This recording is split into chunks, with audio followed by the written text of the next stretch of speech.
പട്ടികവർഗ വിദ്യാർത്ഥികൾക്കുള്ള ലെപ്സം ഗ്രാന്റും സ്റ്റൈഫൻഡും മുടങ്ങിയതിൽ പ്രതിഷേധം ഉയരുന്നു.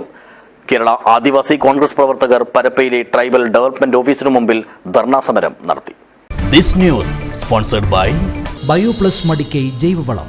കോൺടാക്ട് 8547977188 8547349188.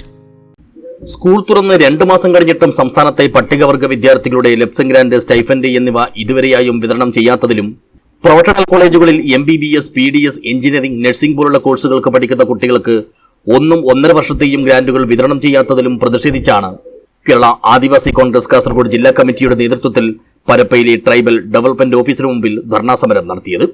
ബളാൽ ഗ്രാമപഞ്ചായത്ത് പ്രസിഡന്റും കർഷക കോൺഗ്രസ് കാസർഗോഡ് ജില്ലാ പ്രസിഡന്റുമായ രാജു കട്ടക്കയം സമരം ഉദ്ഘാടനം ചെയ്തു. ആദിവാസികൾക്ക് ലഭിക്കേണ്ട ന്യായമായ അവകാശങ്ങൾ മുഴുവൻ തടസ്സപ്പെടുത്തുകയും പള്ളികളെ വെട്ടിച്ചുരുക്കുകയും ചെയ്തുകൊണ്ടിരിക്കുന്ന ഒരു സാഹചര്യം കൂടിയാണ് കാര്യങ്ങൾ മുന്നോട്ട് പോയിക്കൊണ്ടിരിക്കുന്നത്. ആദിവാസി ഊരുകളിലെ വിദ്യാർത്ഥികളെ സംബന്ധിച്ചിടത്തോളം അവർ സ്കൂളിൽ പഠിക്കുവാൻ പോകുമ്പോൾ അവർക്ക് ന്യായമായ അവകാശം ഗവൺമെന്റ് കൊടുത്തിട്ടുണ്ട്. അവർക്ക് ലെപ്സം ഗ്രാന്റ് കിട്ടണം, സ്കോളർഷിപ്പ് കിട്ടണം, പുസ്തകവും യൂണിഫോം ഉൾപ്പെടെയുള്ള പഠനോപകരണങ്ങളെല്ലാം ഇവർക്ക് ലഭിക്കണം. സ്കൂളിൽ നടന്ന് 2.5 മാസം പിന്നിട്ടിട്ടും ഈ ആനുകൂല്യങ്ങളൊന്നും ഈ ഗവൺമെന്റ് ഇതുവരെ കൊടുത്തിട്ടില്ല. അതുപോലെ തന്നെ നമുക്കറിയാൻ കഴിഞ്ഞ UDF ഗവൺമെന്റിന്റെ കാലഘട്ടത്തില്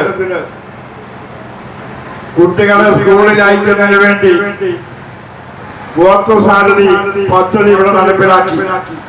ചടങ്ങിൽ ആദിവാസി കോൺഗ്രസ് സംസ്ഥാന ജനറൽ സെക്രട്ടറി പത്മനാഭൻ ചാലിങ്കാൽ അധ്യക്ഷനായി.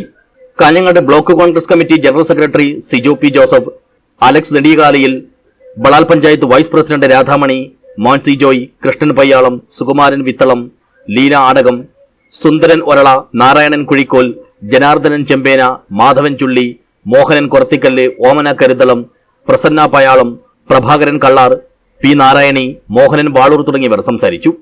ആദിവാസി കോൺഗ്രസ് ജില്ലാ ജനറൽ സെക്രട്ടറി രാജീവൻ ചീരോൽ സ്വാഗതവും കണ്ണൻ മാളൂർക്കയം നന്ദിയും പറഞ്ഞു.